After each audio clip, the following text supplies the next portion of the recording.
এক সুসংবাদ বয়ে এনে দাও।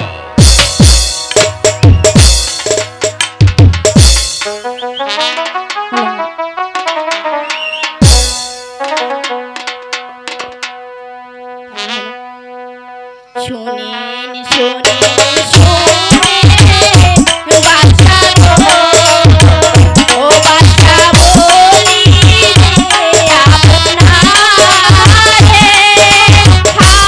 হাই গো, ছেলে জন্ম হইছে আপনার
তোমাদের বকশিশ।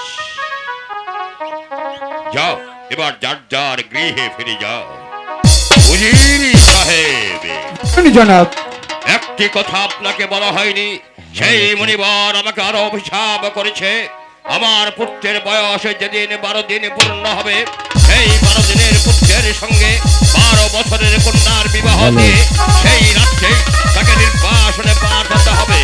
তার পূর্বে আমি আমার পুত্রের নাম রাখতে চাই এবং আর রাজ জ্যোতিষীকে তলব করুন।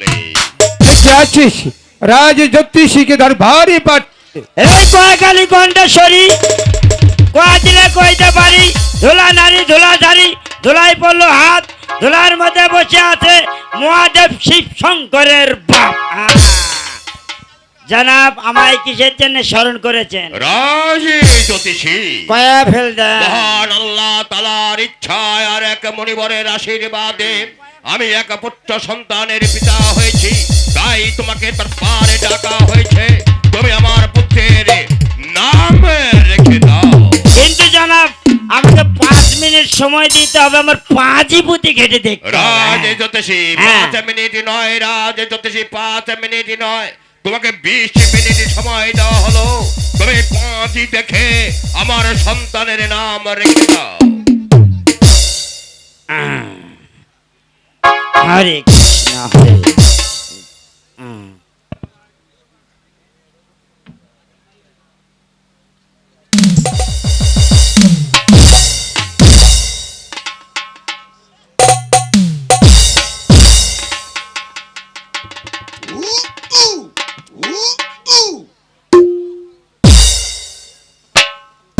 কালী কণ্ঠেশ্বরী কয়া দিলে কইতে পারি ধুলা নারী ধুলাধারী ধুলায় পড়ল হাত ধুলার মধ্যে বসে আছে মহাদেব শিব শঙ্করের বাপ পেয়েছি জনাব পেয়েছি হ্যাঁ আপনার ছেলের নাম হবে মোহাম্মদ আব্দুল রহিম বাদশাহ বাহ, খুব সুন্দর নাম হয়েছে, তাই না উজিরি সাহেব? তুই জনাব। রাজ জ্যোতিষী, হ্যাঁ তুমি যে নামকরণ করেছ তাতে আমি বড় আনন্দিত।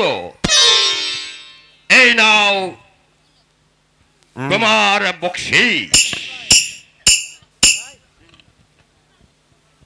যাবো না, প্রতিদিন একটা করে মালা দিয়ে আমাকে। হ্যাঁ ঠিক আছে, যাও এবার গৃহে ফিরে যাও। হরিহে দীনবন্ধু ভক্ত ছিলেন বাবা। উজিরি সাহেব, বলুন জনাব। যে কথা আপনাকে বলছিলাম 12 দিনের পুত্রের সঙ্গে 12 বছরের কন্যার বিবাহ দিয়ে সেই রাত্রে তাকে নির্বাসনে পাঠাতে হবে। তাই আজ থেকে আমার সারা রাজ্য আপনি তন্ন তন্ন করে অনুসন্ধান করে দেখুন, ধনী গরিবে কোনো ভেদাভেদ নাই। যার কন্যার বয়স 12 দিনের মধ্যে 12 বছর পূর্ণ হবে তারই কন্যার সঙ্গে আমি আমার পুত্রের বিবাহ দেব। জনাব,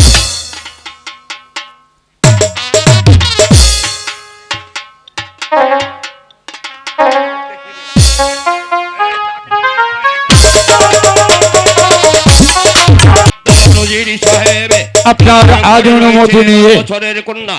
না জনাব, আমি কোথাও 12 বছরের কন্যার সন্ধান করতে পারিনি। তবে জনাব, আপনি যদি আমাকে আরেকটি বার সুযোগ দিন বা আদেশ দিন, তাহলে আমি চলে যাব রাজ্যের এক প্রান্ত থেকে অপর প্রান্ত, জীর্ণ কুটির থেকে রাজমহল পর্যন্ত এই 70 লক্ষ প্রজাদের ঘরে দাঁড়ে গিয়ে ঘুরে দেখব কার গৃহে রয়েছে 12 বছরের কন্যা, কার গৃহে থাকবে 12 বছরের কন্যা। সেই কন্যা এবং কন্যার পিতাকে রাষ্ট্রীয় মর্যাদা দিয়ে আমি আপনার দরবারে হাজির করবো। হবে না, তার আর প্রয়োজন হবে না। আপনাকে আমি আদেশ করেছিলাম এবং অনুরোধ করেছিলাম 12 বছরের কন্যার সন্ধান করতে। আপনি বলছেন আমার এই বিশাল নিরাশপুর রাজ্যে কারো কন্যার বয়স 12 বছর পূর্ণ হয়নি। এই কথাটা আমাকে বিশ্বাস করতে হবে। এসে আমি নিজেই দেখছি এই কে আছে এসে রাজে জ্যোতি। হরে কৃষ্ণ হরে, গুরুর সেবা দেবাদন করে অনাষ্টা সে বৈকুণ্ঠে যেতে পারে।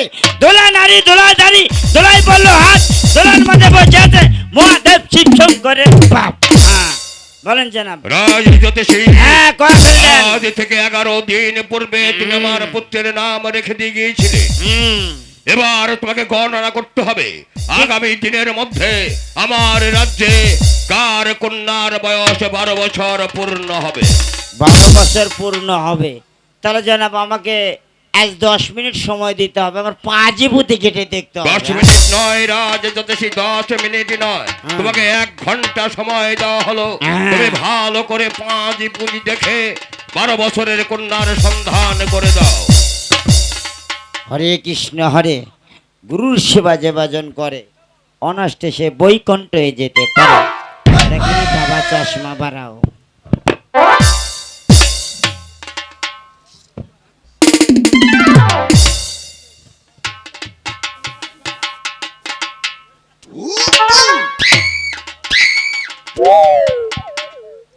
হরে কৃষ্ণ হরে, গুরুর সেবা যে বাজন করে অনাষ্টে সে বৈকুণ্ঠে যেতে পারে। ধুলা নারী ধুলাধারী ধুলাই পড়ল হাত ধুলার মধ্যে বসে আছে মহাদেব শিব শঙ্করের পা। হরে কৃষ্ণ হরে, 12 কি ব্যাপার ভুল দেখছি না তো? কি হলো রাজ জ্যোতিষী, তুমি অমন করছো কেন? হরে কৃষ্ণ হরে, 12 পেয়েছি জনাব। হ্যাঁ পেয়েছি। বলো কার ঘরে রয়েছে 12 বছরের কন্যা? হরে কৃষ্ণ হরে, 12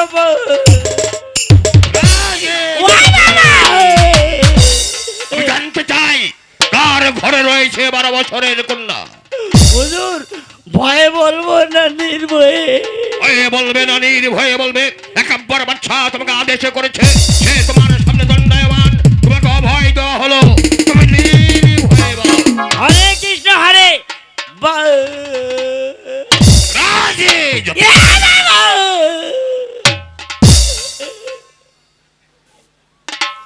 হরে কৃষ্ণ হরে, 12 বছরের কন্যা আছে আপনার উজিরি সাহেবের ঘরে।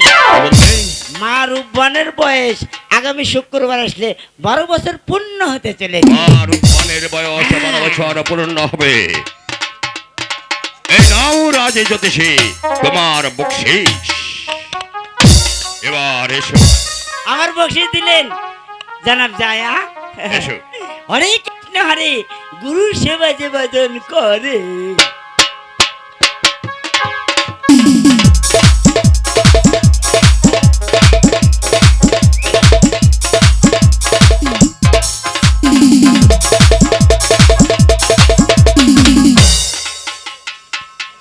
উজিরি সাহেবের ঘরে রয়েছে 12 বছরের কন্যা। অথচ উজিরি সাহেব আমার কাছে বলেনি, বলবেই বা কেন? কোন পিতা কি পারে তার 12 বছরের কন্যাকে 12 দিনের শিশুর সঙ্গে বিবাহ দিতে? এই কে আছে সে উজিরি সাহেবকে পাঠিয়েছে। পেলাম না জনাব, পেলাম না। সমস্ত রাজ্যময় গুরু 12 বৎসরের কন্যার সন্ধান করতে আমি পারিনি জনাব। আমি পেয়েছি উজিরি সাহেব, আমি পেয়েছি। পেয়েছেন জনাবে? তাহলে একটিবার খুলে বলুন কার গৃহে রয়েছে 12 বৎসরের কন্যা। এই মুহূর্তে আমি উল্কার বেগে ছুটে যাব, সেই কন্যা এবং কন্যার পিতাকে রাজকীয় মর্যাদা দিয়ে আমি আপনারই দরবারে হাজির করব। উজিরি সাহেব, বলুন জনাব। যেতে হবে না উজিরি সাহেব, যেতে হবে না। উজিরি সাহেব, বলুন জনাব। আপনি আমার বিশ্বস্ত রাজ কর্মচারী। একটা সন্তানের জন্য একদিন আপনি আমাকে বলেছিলেন, আমার লাখ লাখ প্রজার কণ্ঠে কণ্ঠ মিলিয়ে বলেছিলেন, আমার মুখ দর্শনে আপনাদের অন্য জোটে না। তাই তো আমি রাজ্য ছেড়ে, আমার সিংহাসন ছেড়ে আত্মহত্যা করতে গিয়েছিলাম। এক মুনিবারের আশীর্বাদে আমার পুত্র সন্তান হয়েছে। আপনি কি চান না উজিরি সাহেব আমার সন্তানে বেঁচে থাকুক? অবশ্যই জনাবে। তা যদি চান উজিরি সাহেব, তা যদি চান, তাহলে আর আমার সঙ্গে ছলনা করবেন না, গোপন করবেন না। আপনারই ঘরে রয়েছে মা রূপবানের বয়স আগামীকাল 12 বছর পূর্ণ হবে। তাই আপনার কাছে আমি হাত জোর করে অনুরোধ করছি, আপনার কন্যাকে আমার পুত্রের সঙ্গে বিবাহ দিয়ে আমার পুত্রের প্রাণ রক্ষা করুন। দুষ্টকে মাফ করবেন জনাব। বাদশার ছেলের সঙ্গে উজিরের কন্যার বিবাহ এই যে আনন্দের বিষয় জনাবে, কিন্তু বিয়েটা এই নয় যে একটা পুতুল খেলা হয়, খেললো মনে হয় ভেঙে ফেলে দিল। আমি পারবো না জনাবে একটা 12 দিনের শিশুর সঙ্গে আমার একমাত্র মাতৃহীনা মা রূপবানীকে তুলে দিতে জনাবে। আপনি আমাকে ক্ষমা করুন জনাব। জানি উজিরি সাহেব, জানি, আমি সবই বুঝতে পারি।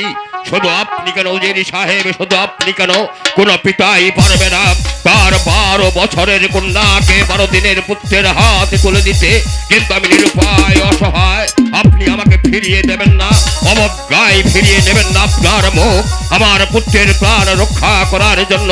আজ একাব্বর বাদশা আপনার কাছে নত জানু হয়ে ক্ষমা প্রার্থনা করছে। কোনদিন কারো কাছে আমি মাথা নত করিনি। আজ আপনার কাছে আমি অনুরোধ করছি, আপনার কন্যাকে আমার পুত্রের সঙ্গে বিবাহ দিয়ে আমার পুত্রের প্রাণ রক্ষা করুন। দুষ্টকে মাফ করবেন জনাবে। আপনি আমার মনিবি, আমি আপনার একান্ত চিরে আলা জনাবে। কিন্তু এমন দাবি আপনি করেছেন যে এই দাবি আমি কেন এই পৃথিবীর কোনো পিতা পারে না।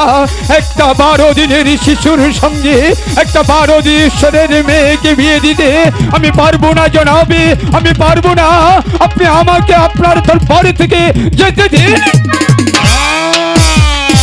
উজিরি সাহেব, আপনি জানেন একাব্বর আদেশ পালন না করলে তার শাস্তি কত ভীষণ, কত ভয়ঙ্কর হতে পারে। অবশ্যই জানি জনাবে। আপনি হয়েছেন নিরাশপুরের আলী আকবর বাদশা একাব্বরে, আর আমি হয়েছি সামান্য উজিরি আলা। আপনার আদেশ যদি আমি অমান্য করি, হয়তো আপনার বিচারে আমার প্রাণ দণ্ড হতে পারে। গো জাহাপনা, আমি হাসতে হাসতে আমার জীবনটাকে বিলিয়ে দেব, তবু আমি পারবো না একজন পিতা হয়ে একটা মেয়ের সর্বনাশ করতে। আপনি আমাকে শোনা করুন জনাব। তাই হবে উজিরি সাহেব, সেই আদেশ আপনাকে দাবি দিচ্ছি। মৃত্যুর আপনি প্রস্তুত হয়ে যান। এই কে আছে এসে জল্লাদকে না! আমি ছিলাম হঠাৎ রাজদরবার থেকে ডাক পড়েছেন, ডাকছে জল্লাদ জল্লাদ বলে আমায় ডাকছেন। কোন নারীর সিঁদুর মুছে ফেলতে হবে, কোন মায়ের বুক খালি করতে হবে, বলুন বলুন জাহাপনা, আমাকে কিসের জন্য স্মরণ করেছে? জল্লাদে বন্দি করো এই বৃদ্ধ উজিরকে, নিয়ে যাও নিক্ষেপ করো অন্ধকার কারাগারে। আগামীকাল প্রকাশ্য রাজপথে তাকে হত্যা করে তার তাজা রক্ত এনে আমাকে উপহার দেবে। ঠিক আছে জাহাপনা, ঠিক আছে। আপনি আমাকে যে আদেশ প্রদান করবেন, আপনার আদেশ আমি অক্ষর অক্ষর পালন করব। আপনার কথা মতো আমি হুজুরি সাহেবকে আমি বন্দি করছি।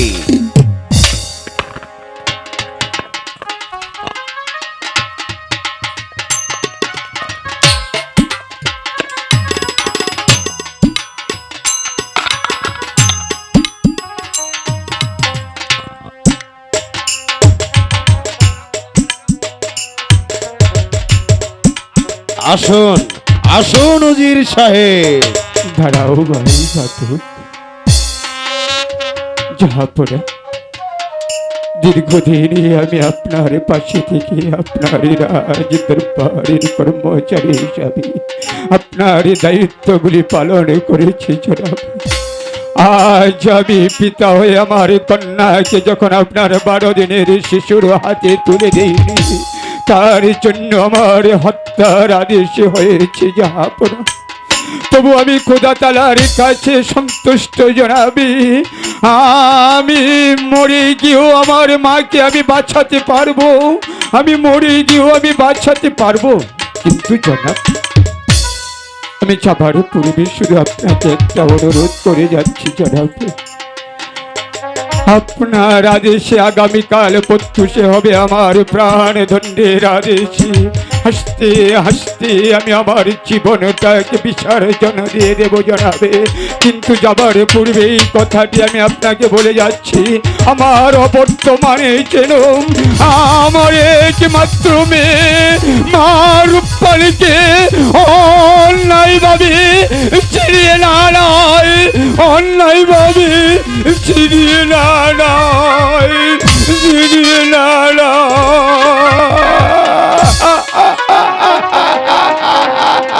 চলে আসুন উজির সাহেব। কি? আমার মনটা দুর্বল হয়ে পড়ছে কেন?